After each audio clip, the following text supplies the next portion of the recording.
Shalom saudara, selamat pagi saudara. Hari yang penuh dengan sukacita buat kita semua.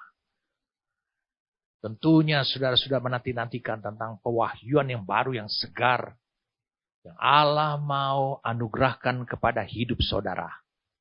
Sebab, saya katakan sekali lagi, kita hidup di bawah surga yang terbuka.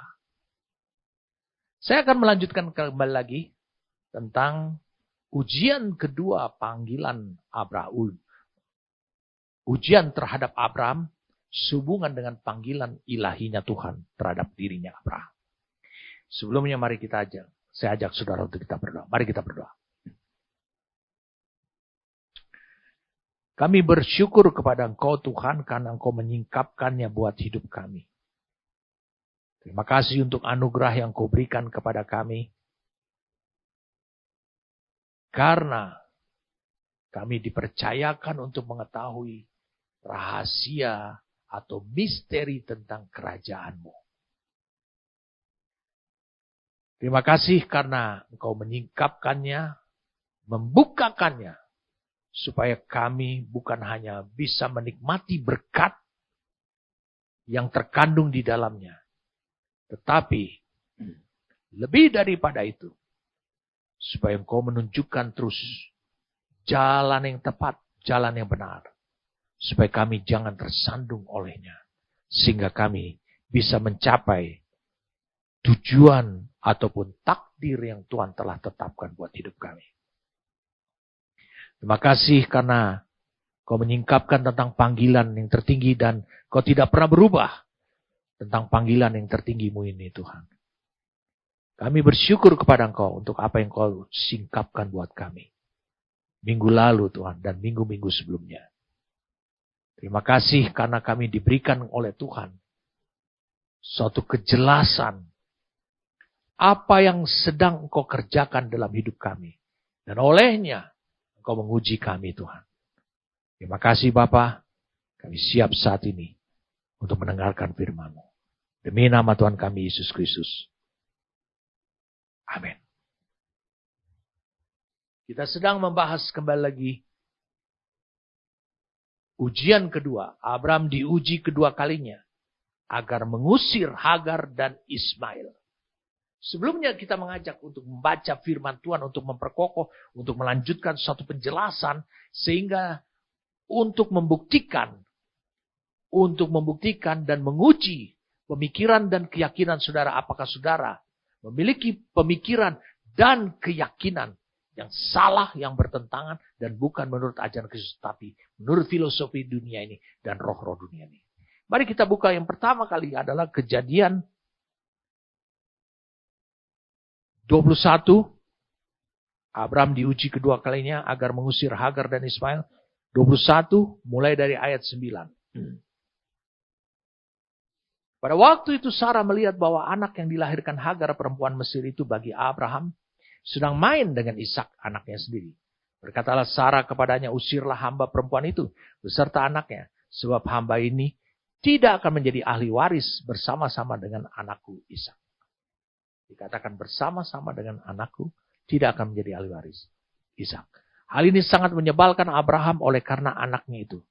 Tapi Allah berfirman kepada Abraham, janganlah sebal hatimu karena hal anak dan budakmu itu dalam segala yang dikatakan Sarah kepadamu. Haruslah engkau mendengarkannya. Sebab yang akan disebut keturunanmu ialah yang berasal dari Ishak. Tetapi keturunan dari hambamu ini juga akan kubuat menjadi suatu bangsa karena ia pun anakmu. Dia tidak akan menjadi ahli waris, tapi Allah akan membuat dia. Saya ulangi, Allah akan membuat dia. Allah akan membuat dia. Allah akan menempatkan dia. Di sini tidak digunakan kata asa, tapi sum. Sum. Allah akan membuat dia. Sum itu dari kata adalah H7760. Tapi aku akan membuat dia menjadi, tetapi keturunanmu, hamba ini juga akan kubuat menjadi suatu bangsa. karena ia pun anakmu. Keesokan harinya pagi-pagi Abraham mengambil roti serta sekirbat air dan memberikannya kepada Hagar.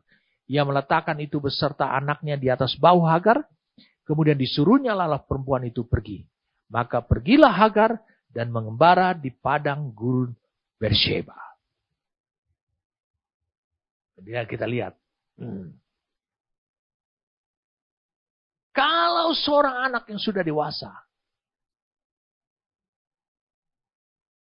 dan mamanya diusir,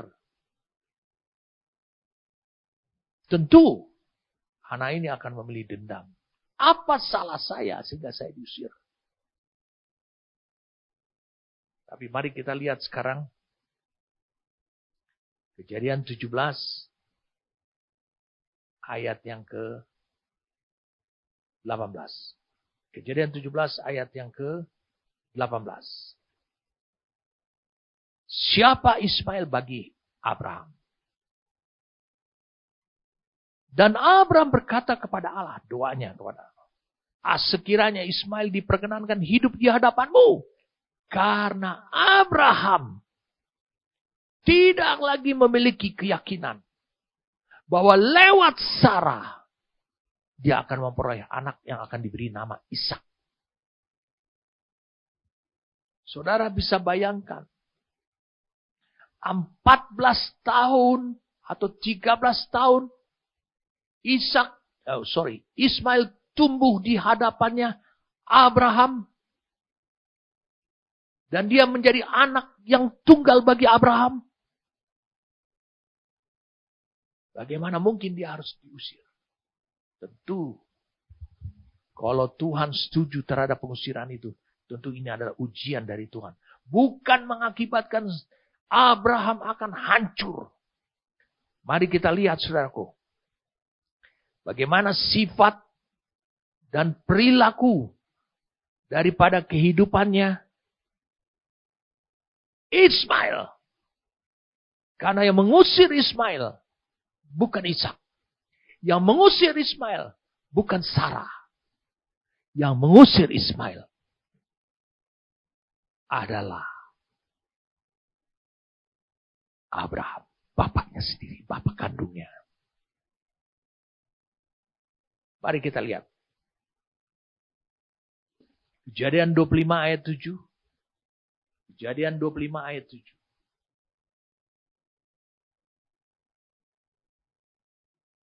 Abraham mencapai umur 175 tahun.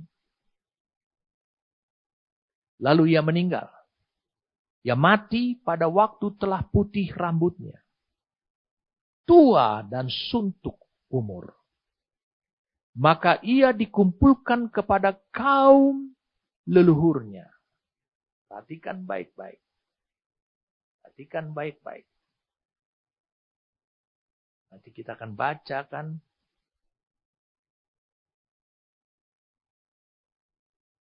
Dan anak-anaknya, Ishak dan Ismail. Musa menulis.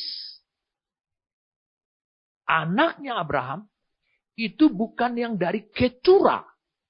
Karena disebutkan di ayat satunya. Kejadian 25 ayat 1. Abraham mengambil pula seorang istri namanya Ketura. Perempuan itu melahirkan baginya Zimran, Yoksan, Medan, Midian, Isbak, dan Suah. Lalu kemudian mengusir anak-anaknya ini. Kalau Ismail sudah diusir pada saat berusia 20-an tahun. Sudah cukup lama. Ya kan? Tetapi di sini saudara bisa lihat. Dan anak-anaknya. Ishak dan Ismail menguburkan dia. Dalam gua Mahpela. Di padang Efron bin Zohar. Orang Het itu. Yang letaknya di sebelah timur Mamre. Yang telah diberi Abraham dari Bani Het. Di sanalah terkubur Abraham dan Sarah istrinya. Saudara bisa melihat karakter daripada Ismail.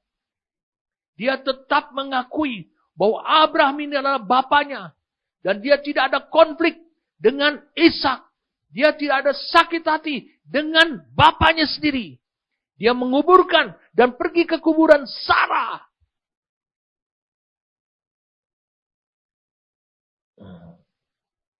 Alkitab menulis, Musa menulis, anak-anak Abraham adalah Ishak dan Ismail.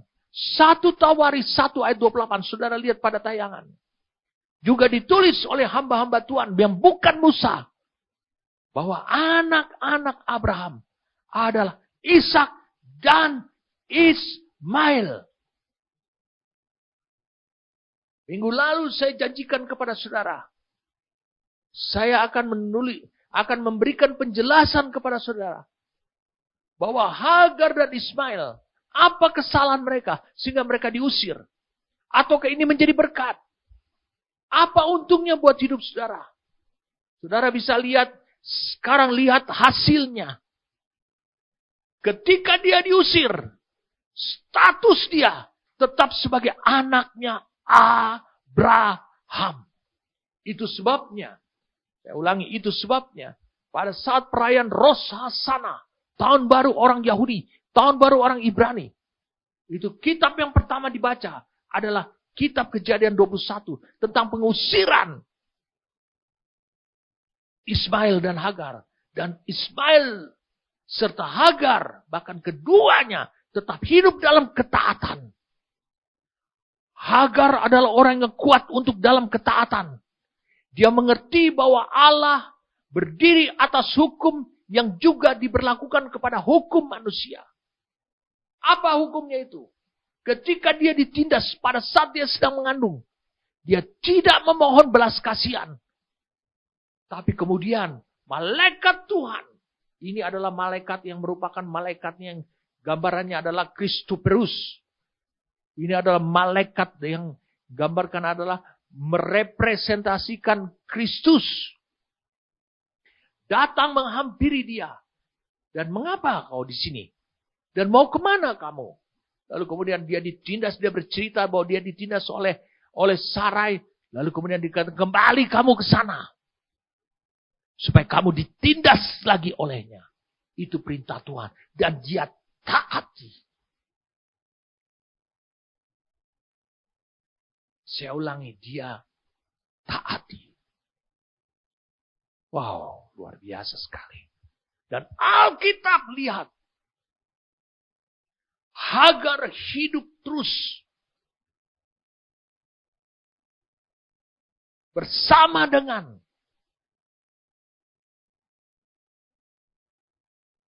Ismail. Bahkan yang dikatakan di sini juga. Di ayat Kejadian 25.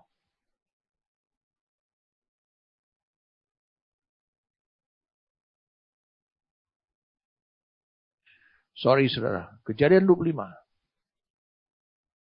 Bahwa Hagar yang mencarikan istri orang Mesir buat Ismail. Ini luar biasa sekali tentang Hagar. Hagar tidak pernah membangun hidupnya Ismail dengan kebencian atas penindasan yang dialami dari pihak Abraham, Sarah maupun Ishak. Tidak sama sekali. Dia selalu memberikan damai. Mari kita lihat ayat yang ke-12. Inilah keturunan Ismail, anak Abraham yang telah dilahirkan baginya oleh Hagar, perempuan Mesir, hamba Sarah itu. Lihat, dia memiliki anak. Jadi saudara bisa lihat di sini. Ini sesuatu yang luar biasa sekali dari hidupnya Hagar. Hagar tidak pernah itu. Sehingga ketika Abraham mati, saudara bisa lihat, saudara bisa sadari di sini. Ishak sebagai yang sulung sekarang, pewaris,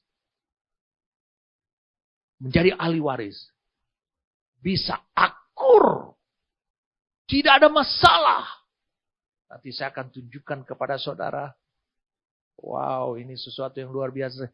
Akur, tidak ada masalah dengan Ishak. Dan mereka menguburkan di gua siapa? Di guanya Sarah lebih dulu mati. Di Makpela. Tidak ada kepahitan sedikit pun juga. Betapa luar biasanya. Apa yang terjadi. Allah melihat ini yang ada pada diri Ismail. Ini yang ada pada diri Hagar. Sehingga kisah mereka dibacakan untuk diingatkan turun-temurun bagi generasi daripada keturunan Abraham dan lewat Ishak, yaitu yang sekarang menjadi bangsa Israel, yaitu menjadi orang Yahudi. Itu sebabnya saudara bisa lihat ini sesuatu yang sungguh-sungguh banyak orang dalam kehidupan gereja tidak pernah bisa mengambil kehidupan seperti ini, menjaga contoh. Dan nanti saya akan tunjukkan kepada saudara mengapa orang Yahudi selalu membaca. Saya ulang, selalu membaca kitab Kejadian 21 ayat 22 ini tentang Hagar, Ismail, Sarah, Ishak setiap tahun. Sebelum saya menjelaskan tentang Hagar, saya ingin saudara membuka. Saya ulangi, saya ingin saudara membuka Galatia pasal 4.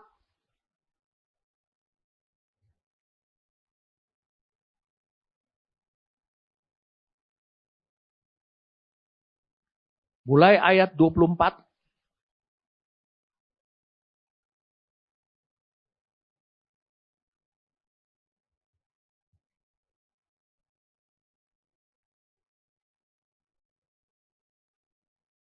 Oke, sorry saudara. Mulai dari ayat 22.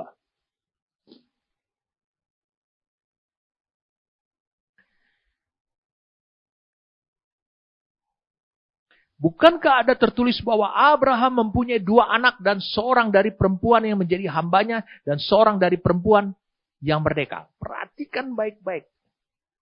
Seorang dari perempuan yang menjadi hamba, budak, dan seorang dari perempuan yang merdeka. Tetapi anak dari perempuan yang menjadi hamba itu, budak, itu diperanakan menurut daging. Ketika Abraham masih bernama Abram. Dan anak dari perempuan yang merdeka itu, oleh karena janji. Karena Allah setahun sebelumnya berjanji bahwa Sarah akan hamil. Ini adalah suatu kiasan. Sebab kedua perempuan itu adalah 2 ketentuan Allah. Oh, wow, 2 ketentuan Allah. Saudara bisa lihat di sini. Itu di dalam bahasa Yunani-nya adalah G.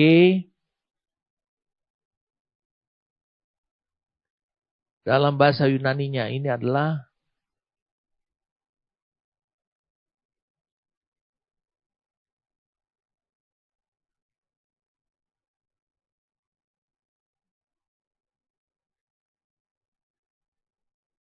G1242.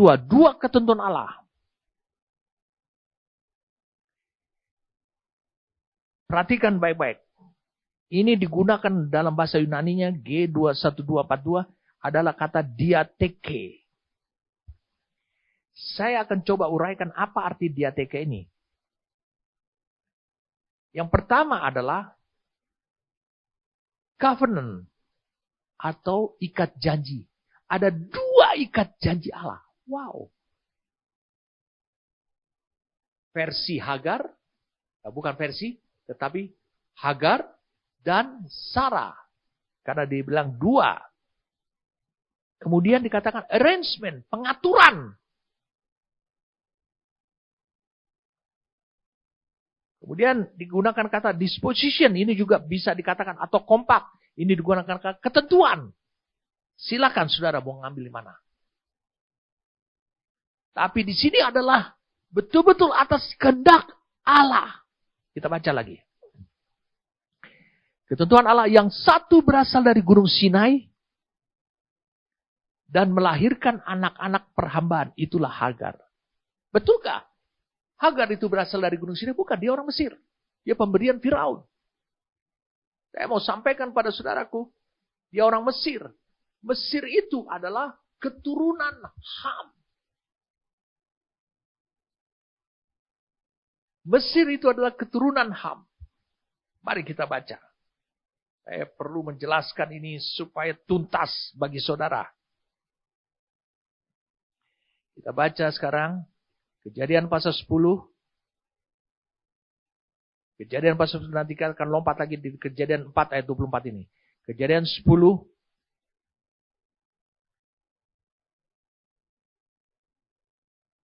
Mari kita lihat.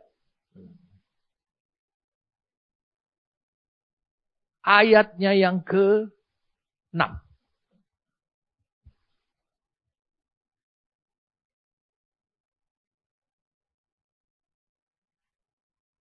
Keturunan Ham ialah Kush, Misraim, Put, dan Kanaan.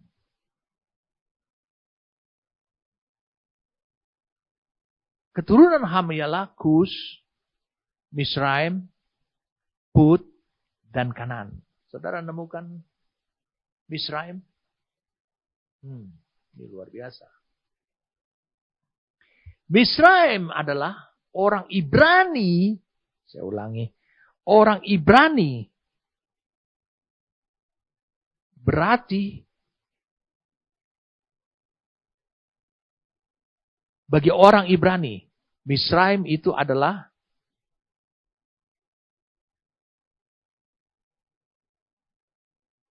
saudara.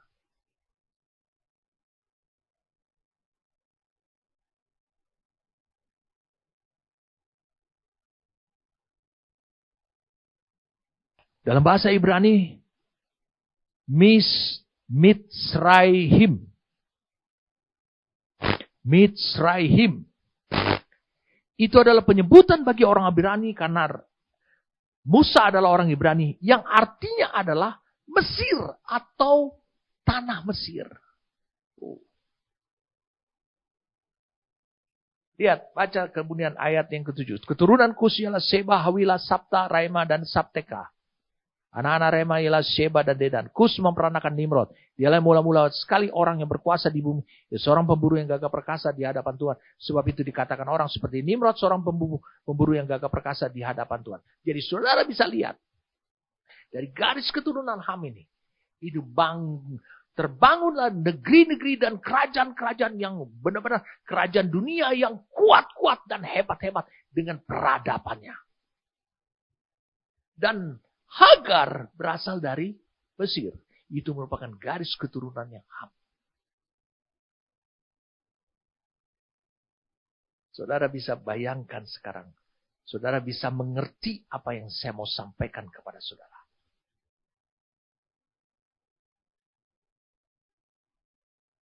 Nuh, ketika dia mengutuk Kanaan. Dia mengutuknya dengan mengatakannya.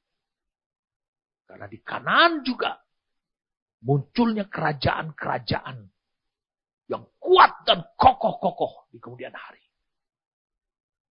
Dari garis keturunan Sem. Berarti keturunan Ham ini, selain Kus dengan Nimrod dengan kerajaan yang megah-megah, Misraim juga akhirnya menjadi Mesir. Lalu kemudian munculnya juga kerajaan-kerajaan dari Kanaan. Orang Het. Kita kembali lagi sekarang. Tanamkan itu. Pada Galatia. Ulangi kita. Galatia. Pasal 4 ayat 24 tadi. Galatia 4 ayat 24. Ini adalah suatu kiasan. Sebab kedua perempuan itu adalah dua ketentuan Allah. Atau dua ikat janji Allah. Yang satu atau dua pengaturan Allah. Yang satu berasal dari Gunung Sinai. No, bukan Gunung Sinai. Hagar tidak dari Gunung Sinai. Sebenarnya aslinya secara lahiriah adalah dia dari Mesir. Tetapi dari keturunan Ham. Tapi dia berasal dari Gunung Sinai. Ini adalah spiritual di mata Tuhan. Ingat, yang menulis ini adalah Rasul Paulus. Dan melahirkan anak-anak perhambaan. Tetap anak yang dilahirkan perhambaan di mata Tuhan. Itulah Hagar. Hagar ialah Gunung Sinai di tanah Aram. Ataupun dalam tanah Arabia. Dan ia sama dengan Yerusalem yang sekarang. Karena ia hidup dalam perhambaan dengan anak-anaknya. Tetapi Yerusalem surgawi adalah perempuan yang merdeka. Maksudnya Sarah. Dan ialah ibu kita. Dari sana garis keturunan kita. Karena ada tertulis, bersukacitalah hai si mandul yang tidak pernah melahirkan. Bergembira dan bersorak-sorailah hai engkau yang tidak pernah menderita sakit bersalin. Sebab yang ditinggalkan suaminya akan mempunyai lebih banyak anak daripada yang bersuami. Dan kamu saudara-saudara, kamu sama seperti Ishak adalah anak-anak janji. Paulus menulis kepada jemaat di Galatia. Tetapi seperti dahulu dia yang diperanakan menurut daging, yaitu anak Hagar, menganiaya yang diperanakan menurut roh. Demikian juga sekarang ini. Kapan dianiaya? Dianiayanya ketika Ismail sedang bermain dengan Ishak, lalu diperhatikan oleh Sarah bahwa anak itu sedang mengejek. Dia teraniaya. Lalu kemudian Sarah mengusulkan untuk meminta Abraham mengusir anak itu. Bukan karena ejekan itu. Tapi karena dia tidak berhak untuk menjadi ahli waris.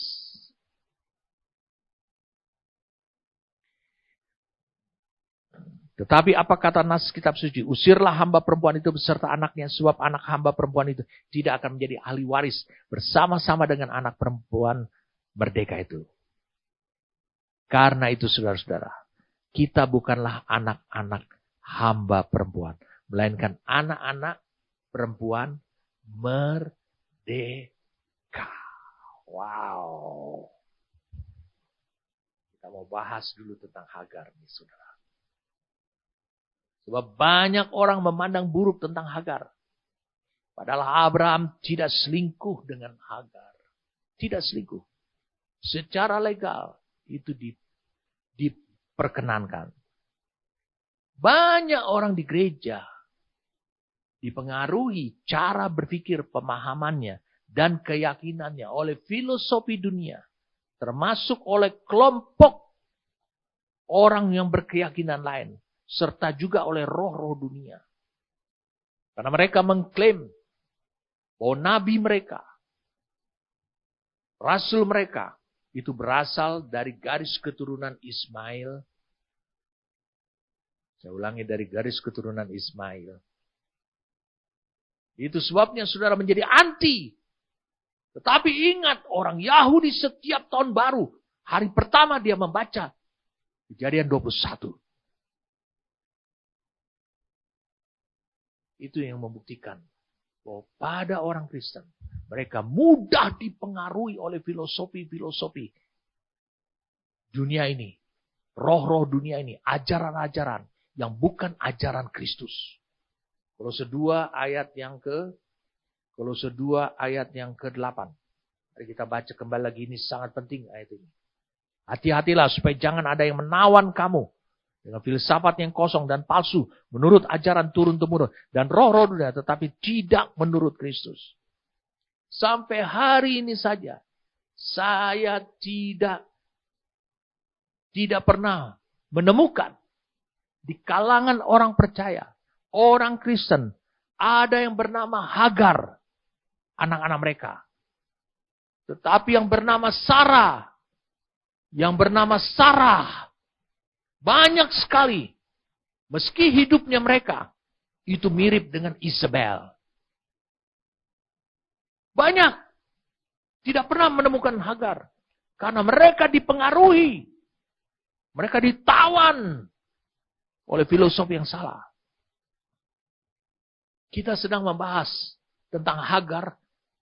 Karena Abraham baru saja berhasil melewati ujian pertama. Dalam Kejadian 12 ayat 1. Sekarang Rasul Paulus membawa untuk menjelaskannya.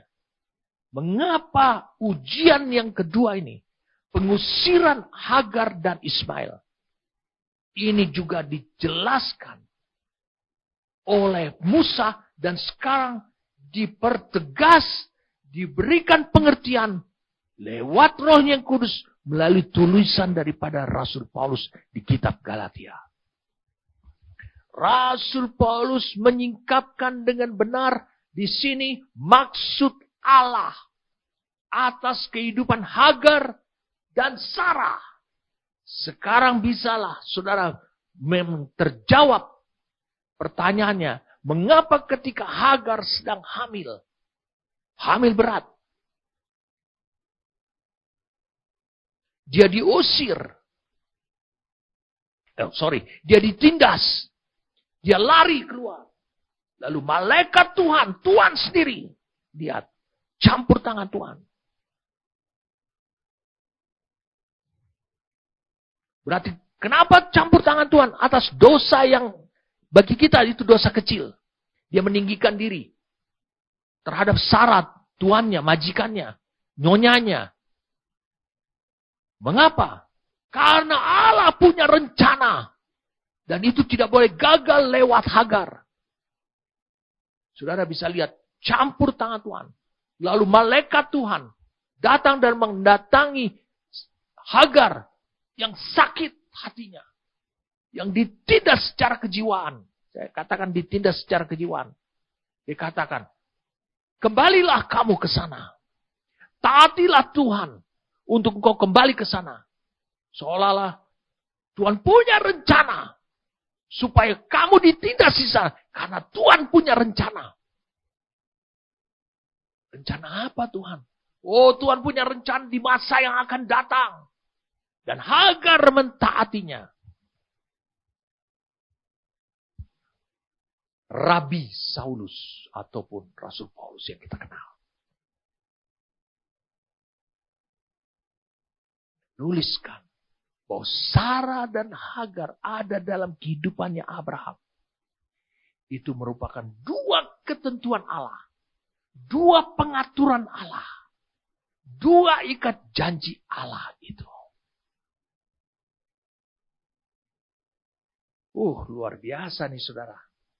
Sekarang saudara mulai luntur. Saudara mulai luntur sekarang. Kebencian saudara. Sikap sinis saudara kepada Hagar. Karena dia termasuk dua ketentuan Allah. Karena itu, saudara tidak patut untuk juga berpikiran, berperasaan, melecehkan, merendahkan Hagar. Bahwa Hagar ini di luar rencana Allah. Tidak, Allah punya rencana besar. Maka dikatakan dua kiasan, alegori. Di sini dikatakan di dalam Galatia. Galatia pasal yang keempat itu tadi. Jadi itu sebabnya kita perlu menganut ajaran daripada ajarannya Kristus. Apa yang Paulus ungkapkan ini adalah ajaran Kristus. Kalau itu adalah dua kiasan, dua alegori, dan untuk dua ketentuan Allah, dua keputusan Allah, berarti Allah sudah punya rencana atas hal itu. Saudara harus juga hidup di dalamnya. Kita harus bisa tahu siapakah Hagar ini. Yang pertama, Hagar ini adalah dia perempuan Mesir. Saya sudah sampaikan kepada saudara. Kejadian pasal 16. Kejadian pasal 16.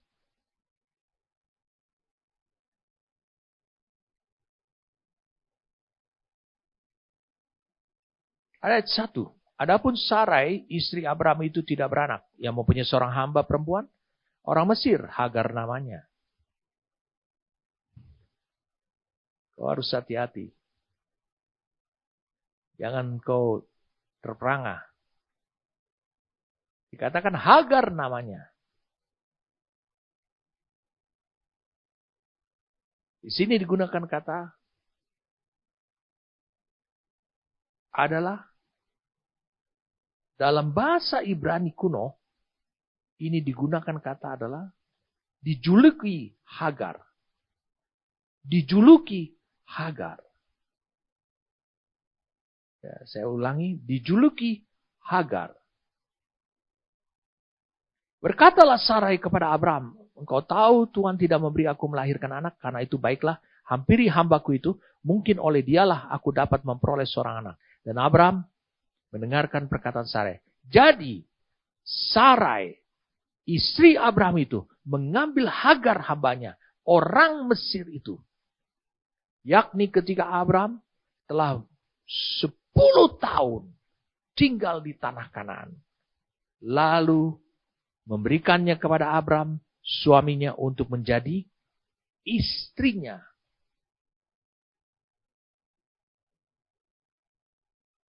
Ini sesuatu yang menurut saudara kadang-kadang begitu saja membacanya. Ini suatu kisah. Tapi saya tidak melihat ini satu kisah. Saya melihat ini ada banyak hal yang sebenarnya Allah singkapkan kepada kita. Allah ingin ungkapkan kepada kita satu rencana yang saya katakan rencana Dia. Allah sedang singkapkan ini. Dia adalah wanita Mesir, betul. Dan kita lihat sekarang di Kejadian 21 ayat 9 ditekankan lagi bahwa dia adalah Kejadian 21 ayat 9. Kejadian 21 ayat 9. Pada waktu itu Sarah melihat bahwa anak yang dilahirkan Hagar perempuan Mesir itu bagi Abraham sedang main dengan anak-anaknya. Kemudian kita bisa baca lagi Kejadian 25.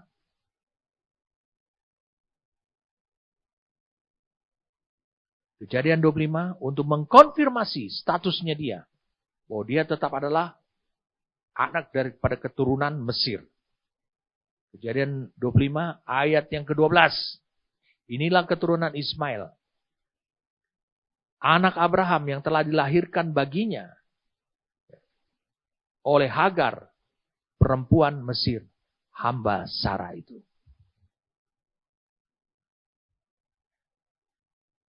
Kita tidak akan mendengarkan penjelasan ini lagi. Tapi ini saudara tanamkan saja untuk uraian-uraian selanjutnya. Hagar itu adalah, atau Agar, itu adalah penyebutan orang Ibrani. Dan Musa ini orang Ibrani. Penyebutan orang Ibrani kepada orang yang lain. Yang bukan dari garis keturunan kelompok Semit, atau garis keturunan Sem, atau dari garis keturunan Eber, yaitu menjadi orang Ibrani. Karena Musa adalah orang Ibrani. Kepada orang asing mungkin dari garis keturunan Ham, karena bangsa-bangsa yang itu adalah muncul dari Nuh semuanya. Sem, Ham, dan Yafet. Lalu kemudian dari garis keturunan Ham, dan kita tahu bahwa Mesir ini ada dari garis keturunan Ham yang bernama Misraim. Maka bangsa Semit, maka bangsa orang Ibrani itu menyebut orang asing, khususnya bagi perempuan itu dengan kata Hagar. Sama seperti kita, kalau kita bertemu dengan orang bule, kita wah si bule. Ya tapi tentu dong, namanya siapa? Apakah namanya George, atau Patrick, atau Robert? Atau namanya Diana, atau siapa satu, atau Elizabeth, atau siapa saja. Kita perlu tahu. Tapi jadi Agar ini adalah suatu julukan. Dan saya mau beritahu pada saudara untuk menekankan kembali lagi. Bahwa Abraham tidak selingkuh. Abraham itu memiliki moral yang luar biasa sekali. Dia tidak selingkuh dengan Hagar. Semuanya itu atas hukum. Hak yang dilakukan oleh Sarai pada waktu itu. Untuk menghampirinya supaya Hagar bisa melahirkan anak bagi Sarai. Jadi itu yang pertama. Dia adalah perempuan Mesir. Mesir ini adalah keturunan Ham. Yang kedua, Orang Ibrani menyebut Misraim itu tanah Mesir. Perhatikan baik-baik. Dalam Mazmur pasal 78 ayat 51. Mazmur 78 ayat 51.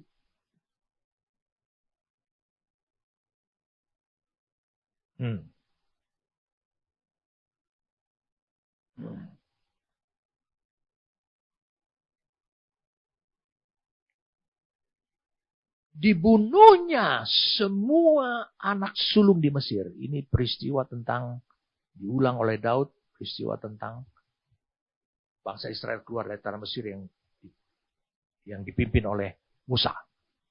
Dibunuhnya semua anak sulung di Mesir. Kegagahan mereka yang pertama-tama di kemah Ham. Wow. Allah menunjukkan dengan caranya bagaimana dia sendiri menggenapkan apa yang diucapkan oleh Nuh. Terkutuklah Kanaan dari garis karena Ham berdosa. Itu penuh dengan konsekuensinya. Dan meskipun Mesir ini adalah anak sulung dan merupakan kegagahan daripada Ham. Saudara bisa pahami sekarang.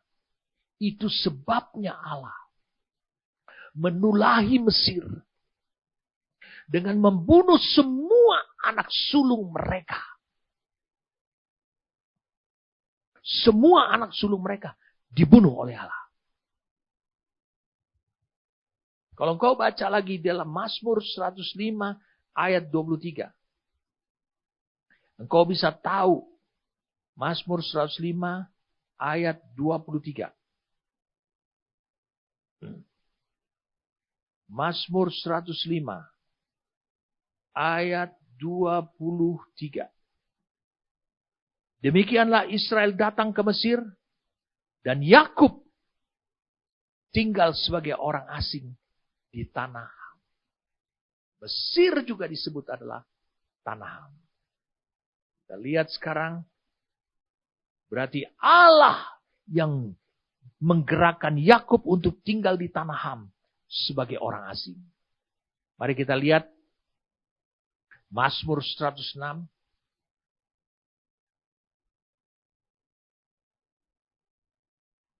Mazmur 106 ayat 21.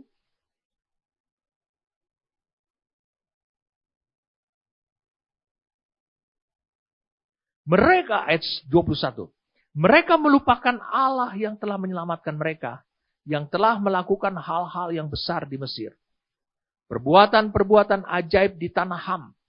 Perbuatan-perbuatan dahsyat di tepi laut Tebrau. Bukankah ini adalah dimaksudkan pada saat bangsa Israel keluar dari tanah Mesir? Dikatakan perbuatan-perbuatan ajaib di tanah Ham. Ini menunjukkan bahwa Mesir itu adalah tanah. Jadi Allah, ini yang disebut peribahasa setali tiga uang. Ketika dia menulahi Mesir untuk membebaskan orang Israel, saudara bisa paham untuk menggenapkan apa yang dinubuatkan, diucapkan oleh Nuh tentang dosanya.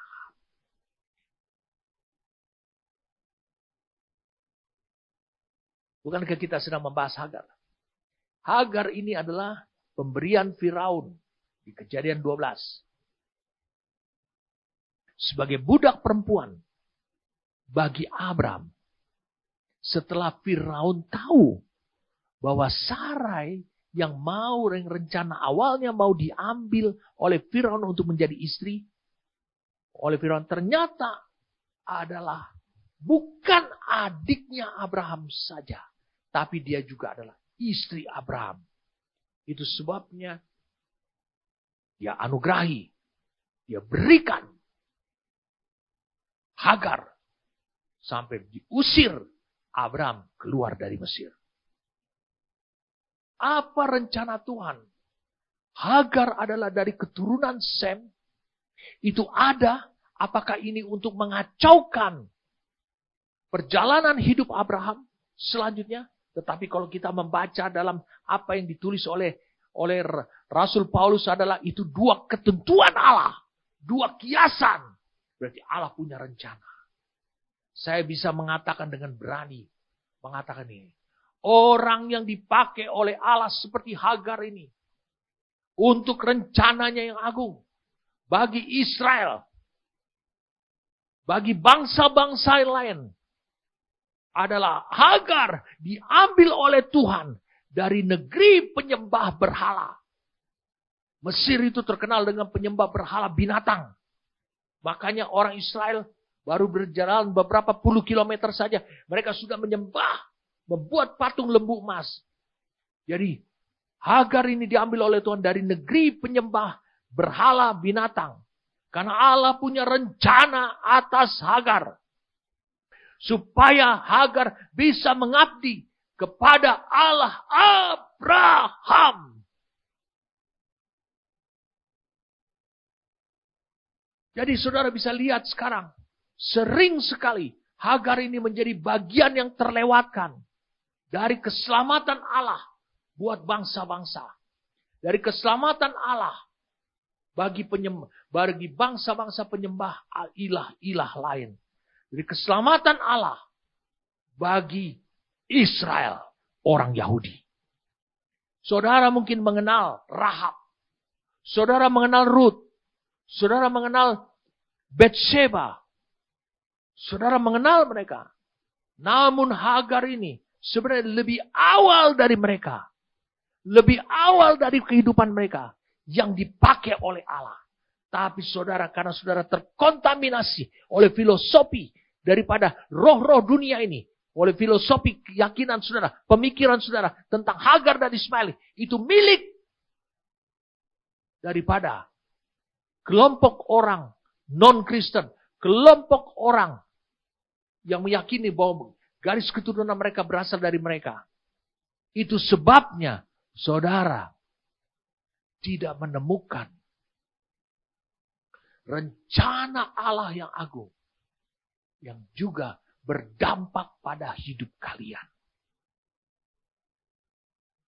Jadi lihat sebelum Rahab, Ruth, Betsheba dan yang lainnya. Hagar dipakai oleh Tuhan. Disertai oleh Tuhan. Dan bahkan dia berjumpa dengan Allah. Dan dia menerima kemurahan Allah. Wow. Wah, ini dahsyat saudara. Tahan dulu Galatia 4 ayat 24. Kita akan jelaskan ini dulu tentang Hagar. Bukankah kita sedang membahas tentang ujian atas panggilannya. Ujian terhadap Abraham atas panggilannya. Oleh karena dia merespon panggilannya.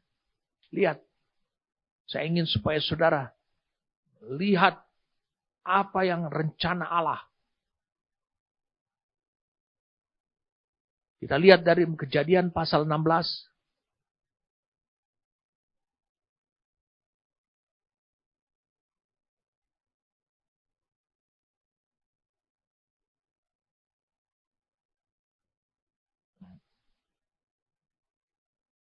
Kejadian 16.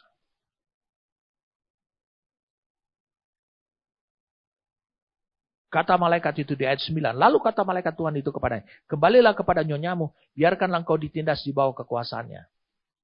Lagi kata malaikat Tuhan itu kepadanya, aku akan membuat sangat banyak keturunanmu, sehingga tidak dapat dihitung karena banyaknya. Tidak dapat dihitung karena banyaknya. Selanjutnya, kata malaikat Tuhan itu kepadanya, engkau mengandung, akan melahirkan seorang anak laki-laki, dan akan menamainya Ismail, sebab Tuhan telah mendengar tentang penindasan atasmu itu. Wow, luar biasa sekali. Luar biasa sekali. Allah menjanjikan, ini adalah kemurahan Tuhan. Engkau mengandung, engkau ditindas, tapi engkau akan melahirkan. Engkau akan selamat melahirkan. Dalam penindasan. Dan bahkan penindasanmu itu, aku telah mendengar. Bukankah ini kemurahan Tuhan? Tentu ada suatu rencana yang besar yang ada pada dirinya. Hagar.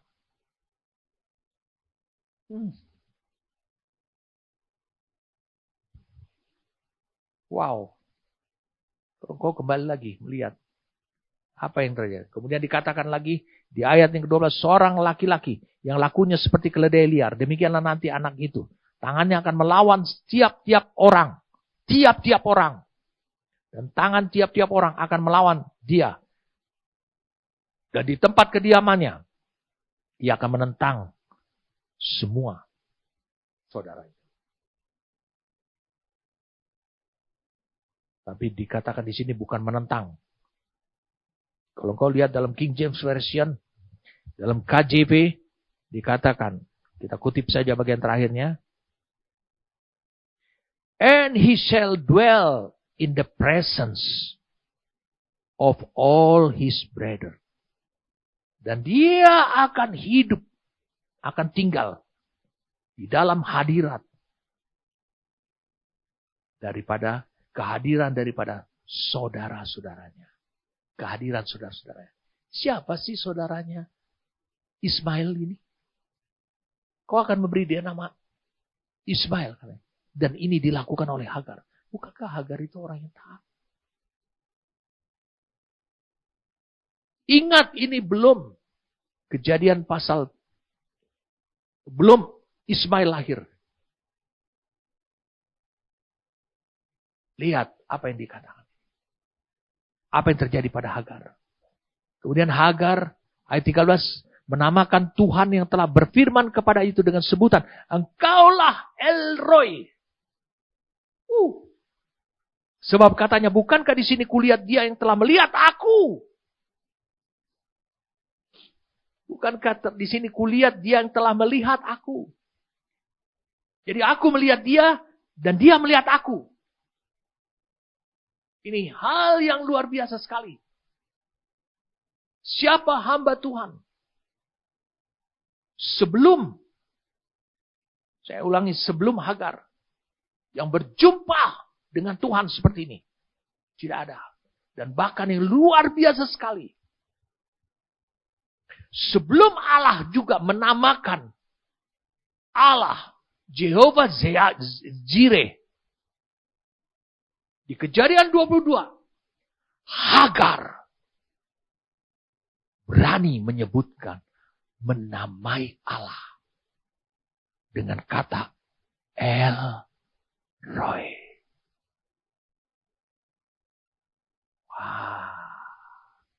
Bertobatlah saudara. Karena kau berpunya pikiran buruk. Sehingga Allah tidak bisa mengalirkan berkat yang merupakan rencana dia yang agung. Lewat hidupnya Hagar kepada hidup saudara gerejanya. Saudara tahu apa arti El Roi? El Roi artinya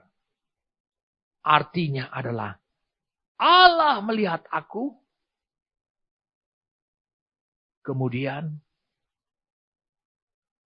saya juga melihat Allah.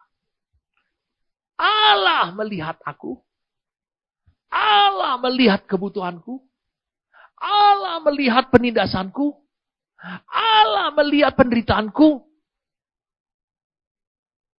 Allah melihat hatiku.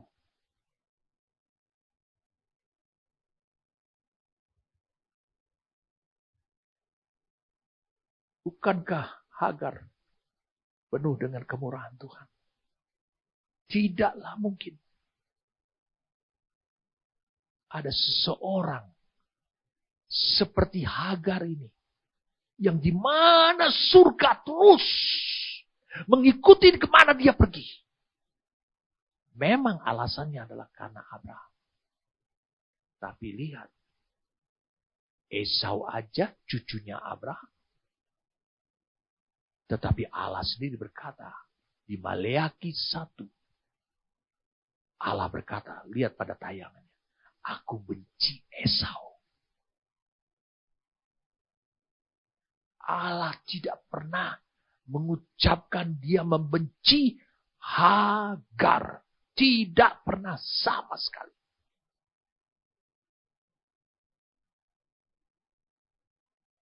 Jadi apa yang Rasul Paulus katakan?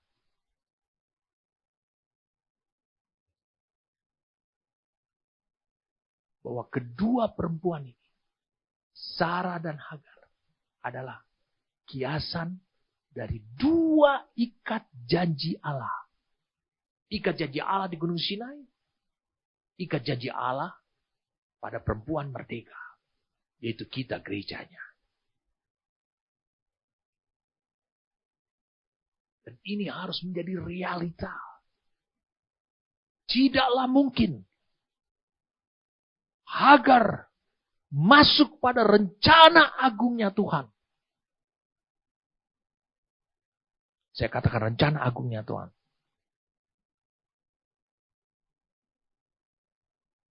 Tidaklah mungkin. Kalau Hagar berperilaku buruk. Seperti Isabel. Saudara tahu bedanya Isabel dengan Hagar? Hagar ditindas. Dibawa kekuasaan daripada siapa? Daripada Sarah, majikannya. Tapi dia tidak pernah berontak. Dia hanya meninggikan diri. Tapi Isabel adalah salah satu spirit merampas otoritas yang bukan miliknya. Yaitu otoritas suaminya. Yaitu Ahab.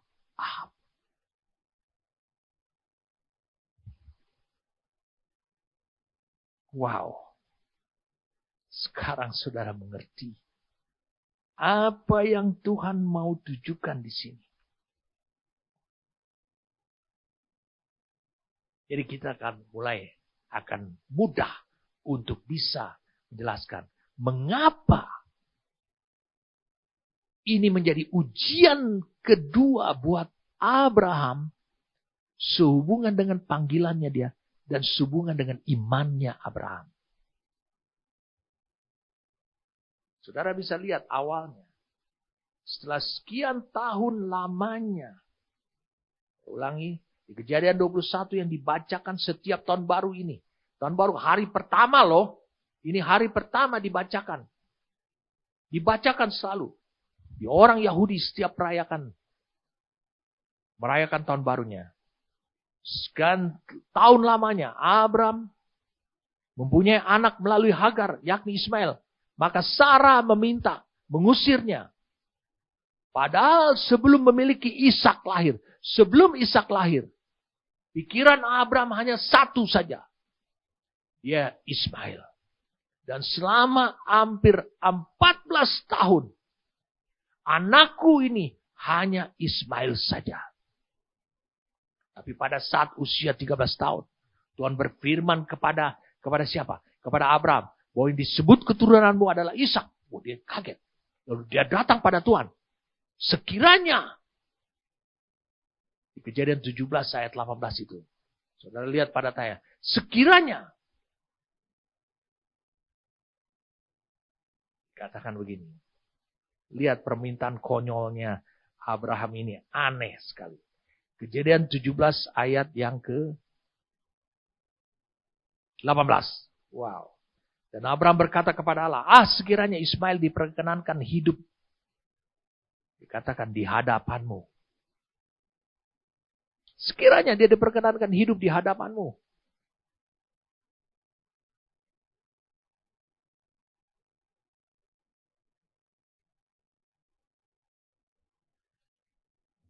Di hadapanmu. Bagi engkau Tuhan. Dia ingin mempertahankan. Berbeda dengan rencana Allah. Karena Abraham tidak tahu. Bahwa Allah tetap punya rencana. Rencana itu tetap merujuk atau menuju kepada rencana agungnya. Bahwa Hagar dan Ismail adalah bagian daripada rencana itu juga.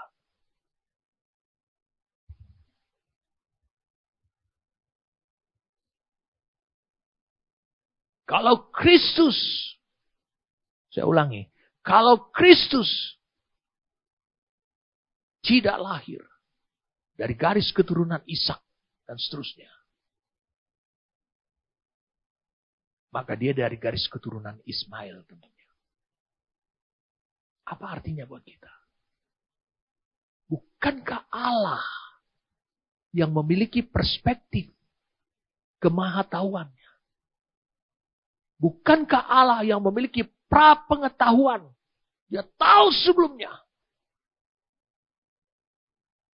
bahwa yang bisa membawa, saya ulang, yang bisa membawa,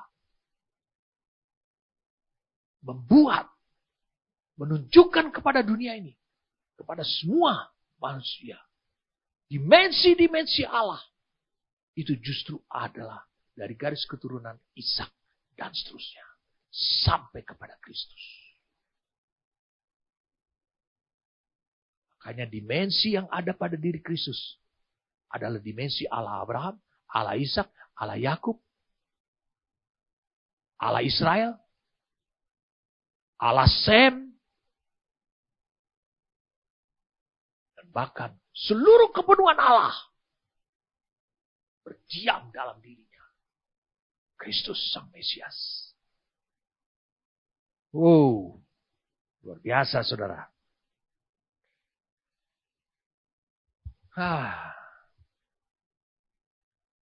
Jadi saudara bisa lihat apa yang Tuhan janjikan.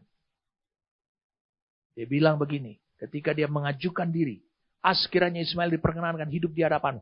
Tapi Allah berfirman di ayat 9, tidak, melainkan istrimu Sarah yang akan melahirkan anak laki-laki bagimu. Dan kau akan menamai dia Ishak. Dan aku akan mengadakan perjanjianku dengan dia. Jadi perjanjian yang kekal untuk keturunannya. Tentang Ismail, aku telah mendengarkan permintaanmu. Ia akan ku berkati, ku buat beranak cucu, dan sangat banyak. Ia akan memperanakan 12 raja, dan aku akan membuatnya menjadi bangsa yang besar. Tapi dari garis keturunan, ulangi, dari garis keturunan Ishak sampai pada Kristus, generasi Kristus, yaitu Yesus Kristus dan Kristus, yaitu tubuhnya juga. Itu ada 12 rasul.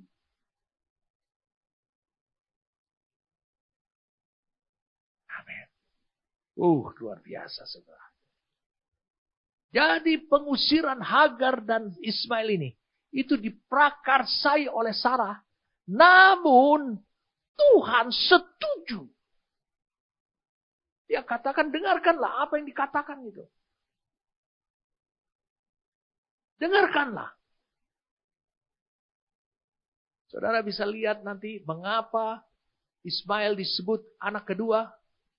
Mengapa Ishak disebut anak pertama. Saudara akan bisa memahaminya setelah penjelasan dalam Kejadian 21. 21. Mari kita lihat sekarang. Kejadian 21. Mulai dari ayat yang 9. Sampai ayat 13. Pada waktu itu Sarah melihat bahwa anak yang dilahirkan Hagar perempuan Mesir itu bagi Abraham sedang main dengan Ishak, anaknya sendiri. Atau saling ngejek. Berkata Sarah kepada Abraham, usirlah hamba perempuan itu beserta anaknya. Sebab anak hamba ini tidak akan menjadi ahli waris bersama-sama dengan anakku Ishak. Hal ini sangat menyebalkan Abraham. Oleh karena anaknya itu. Oleh karena siapa? Oleh karena Ishak.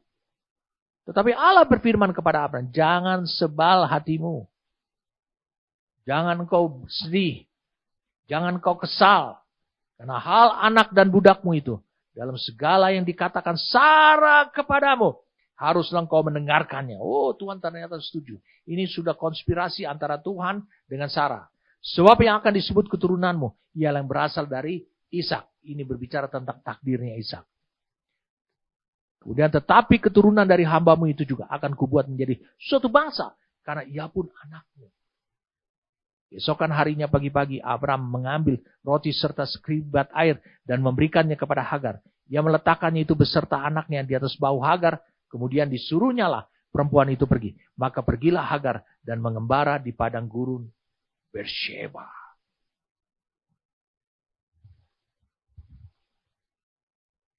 Sekarang apa ujian iman ataupun ujian iman terhadap panggilan yang direspon oleh Abraham ini? Apa? Itu sebenarnya di ayat 12-nya. Haruslah engkau Abraham mendengarkan Sarah istrimu dalam segala hal. Saudara tinggal bandingkan ini.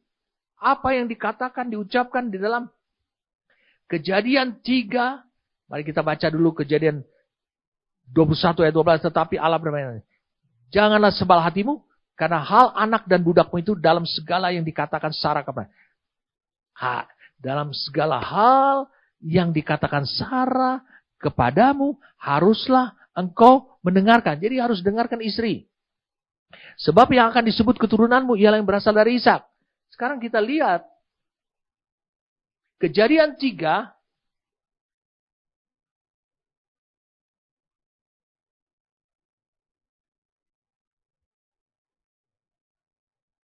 ayat 17.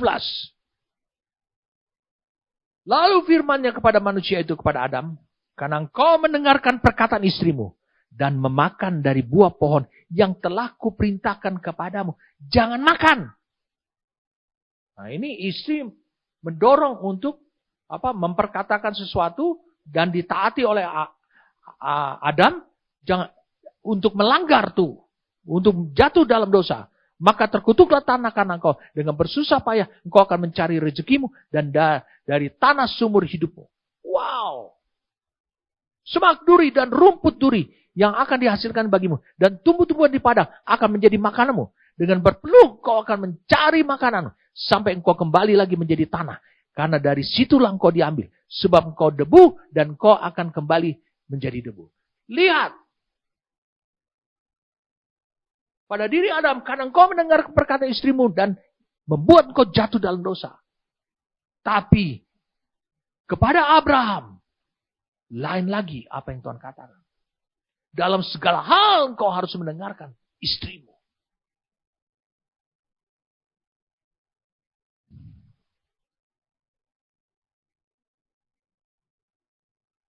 Di mana letak perbedaannya? Dosa yang dilakukan oleh Adam karena dia mendengarkan suara istrinya.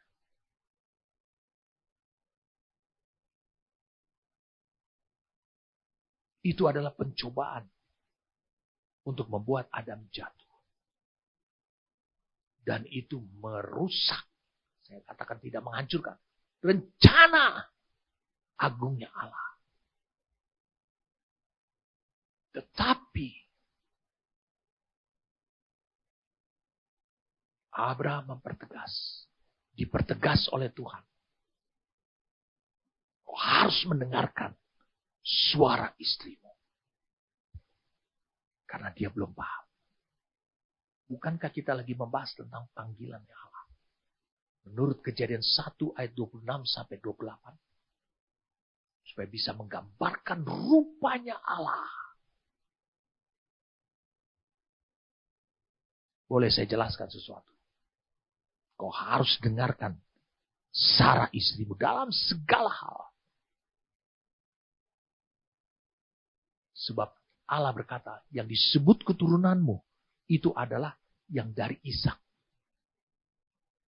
Tidak dikatakan keturunan-keturunan, tapi keturunan itu menunjuk pada Mesias. Dalam bahasa Ibrani,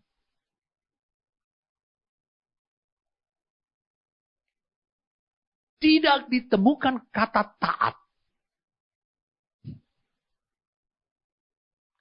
Hanya ditemukan kata mendengarkan. Dan itu bisa diinterpretasi lebih lanjut adalah mendengarkan dan ditaati. Jadi siapa yang mendengar? Itu bukan berarti dengan telinga ini saja. Karena banyak orang mendengar. Tapi siapa yang mendengar? Dia akan diberkati. Siapa yang mendengar? Allah akan lakukan seperti itu. Abraham mendengar, dia taati. Lalu Abraham melakukan, berarti dia mendengar. Jadi tidak ada kata taat atau dalam bahasa Inggrisnya obey. Tapi mendengarkan itu adalah digunakan kata syama. Hal 8085.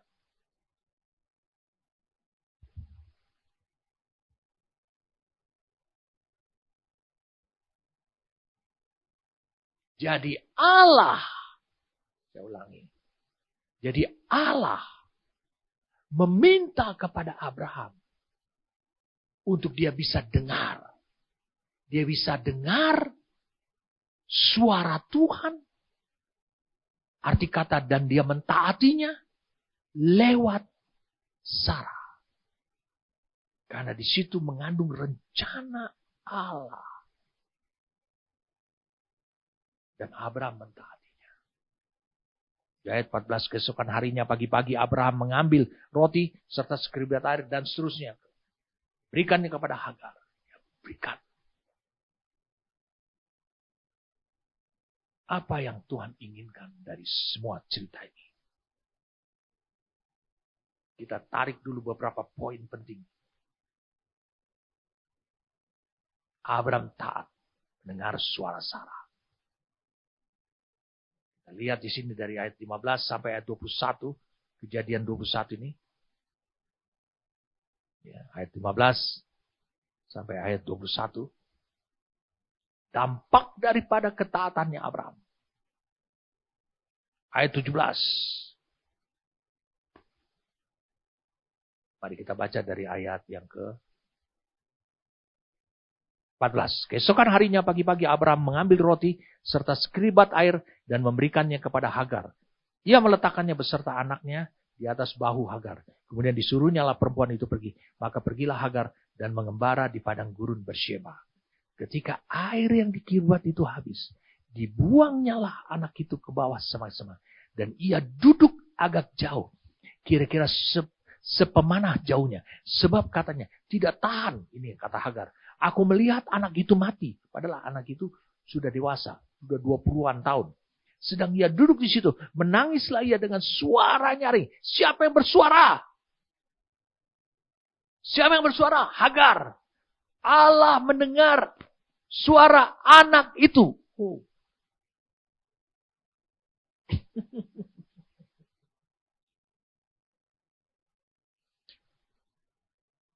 Bukankah Hagar berkata, tidak tahan aku melihat anak itu mati. Sedang ia duduk di situ menangislah ia dengan suara nyaring. Allah mendengar suara anak itu. Lalu malaikat Allah berseru dari langit kepada Hagar. Allah mendengar suara anak itu. Lihat, Ismail sudah nyaris pingsan. Apa Ismail yang masih bersuara? Hati nuraninya bersuara kepada Allah. Lalu Allah mendengar suara anak itu. Berarti Ismail diperkenan oleh Allah. Lalu Allah berseru dari langit kepada Hagar, bukan kepada Ismail. Katanya, apakah yang kau susahkan Hagar? Janganlah takut, sebab Allah telah mendengar suara anak itu dari tempat ia terbaring. Oh, haleluya. Yang pertama saudara bisa lihat, ketaatan Abraham dalam membangun hidupnya dan ketaatannya Hagar dalam membangun hidupnya Ismail.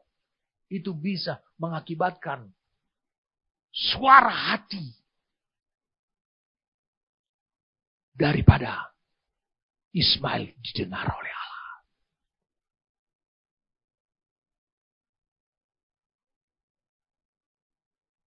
Kita lihat yang kedua adalah malaikat Allah berseru dari langit, dari sorga kepada Hagar.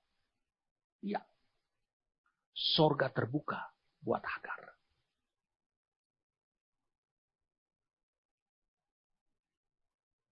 Sorga terbuka buat Hagar. Tidak masalah engkau di padang gurun mana.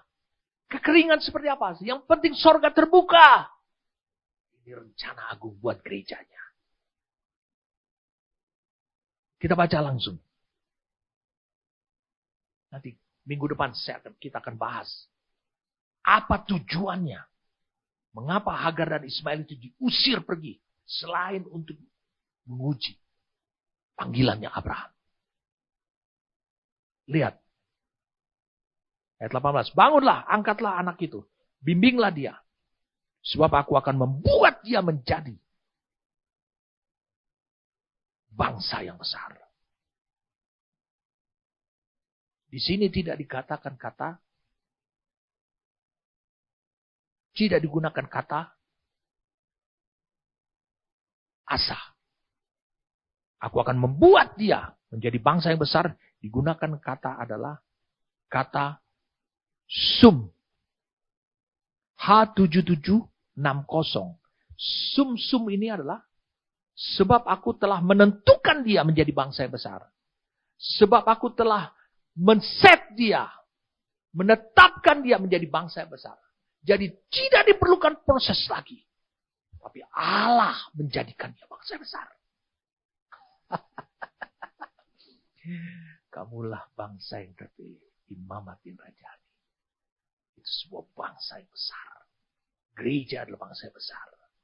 Bukan berarti gereja berasal dari Ismail, tapi berkat yang dialami oleh Ismail itu ada dalam rencana Tuhan, seperti rencana pada gerejanya juga. Perhatikan baik-baik. Lalu Allah membuka mata Hagar sehingga ia melihat sebuah sumur. Dia pergi mengisi kirbatnya dengan air, kemudian diberinya anak itu minum. Oh, haleluya. Luar biasa ini. Allah membuka mata Hagar. Tidak jauh dari situ ada sebuah sumur. Sumur ini akhirnya diberi nama, ada sumur Lahairoi. Sekitarnya juga adalah Lahairoi.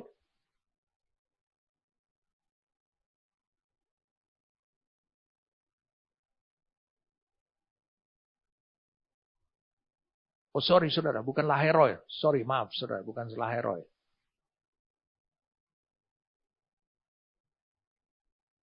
Di 2 Raja-Raja 6. Ketika Raja Aram mengepung rumahnya Elisa. Lalu bujangnya itu ketakutan. Kemudian apa yang dilakukan Elisa? Elisa berdoa. Bukakanlah matanya.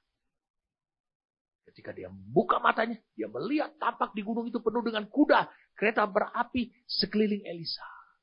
Saya mau tanya pada saudara. Kereta berapi sekeliling Elisa di 2 Raja-Raja 6. Saudara bisa baca itu dalam 2 Raja-Raja 6 ayat 17 sampai 20. Saudara lihat pada tayangan perlahan-lahan. 2 Raja-Raja 6 ayat 17 sampai 20. Apakah itu sudah ada di situ sebelumnya? Sudah. Apakah itu baru muncul ketika matanya dibuka? Belum, tidak. Tetapi itu sudah ada. Banyak di antara kita hidup secara jasmania. Kita tidak tahu apa yang ada sudah tersedia oleh Allah secara spiritual. Lihat apa yang dikatakan dalam Kejadian 21 ayat 9. Lalu Allah membuka mata Hagar. Sehingga ia melihat sebuah sumur. Ia pergi mengisi kirbatnya dengan air. Kemudian diberinya anak itu minum. Apakah sumur itu baru muncul kemudian? Tidak. Tapi Allah membuka mata Hagar. Gitu juga buat saudara.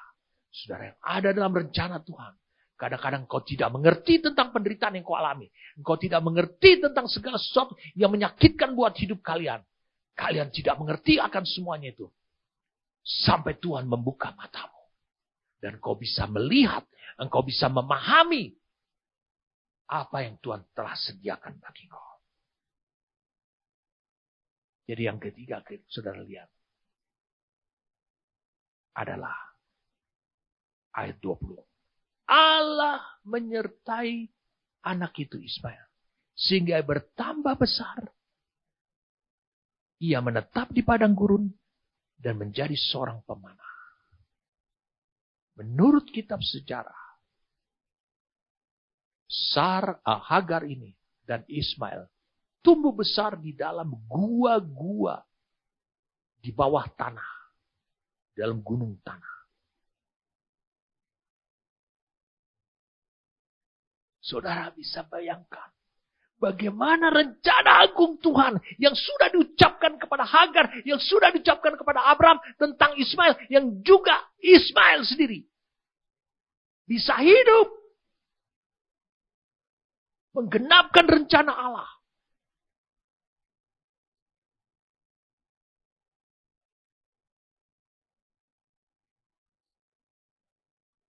Dengan hidup seperti itu dalam penderitaan dan penindasan.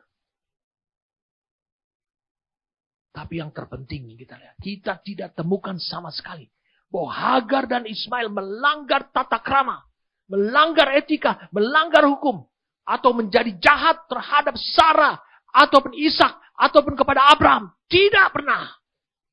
Itu sebabnya penyertaan Tuhan ada pada dirinya. Minggu depan saya akan sampaikan kepada saudara, mengapa Hagar dan Ismail itu diusir pergi dalam rencana agung Tuhan. Ini akan menjawab pertanyaan saudara kemudian. Amin. Kami bersyukur kepadamu Tuhan, untuk apa yang kau singkapkan kepada kami. Kami dibersihkan oleh keyakinan yang merusak perjalanan hidup rohani umat-Mu Tuhan. Terima kasih apa yang kau singkapkan kepada kami. Tentu kau memiliki rencana agung-Mu yang luar biasa. Lalu melalui tokoh Hagar dan Ismail. Terima kasih untuk apa yang kau singkapkan. Terima kasih karena kami bisa masuk dan menikmati apa yang telah kau sediakan kepada dua tokoh ini Tuhan. Terima kasih Tuhan untuk anugerah-Mu sampai sore hari ini. Sampai pada hari ini. Terima kasih. Demi nama Tuhan kami Yesus Kristus. Amin.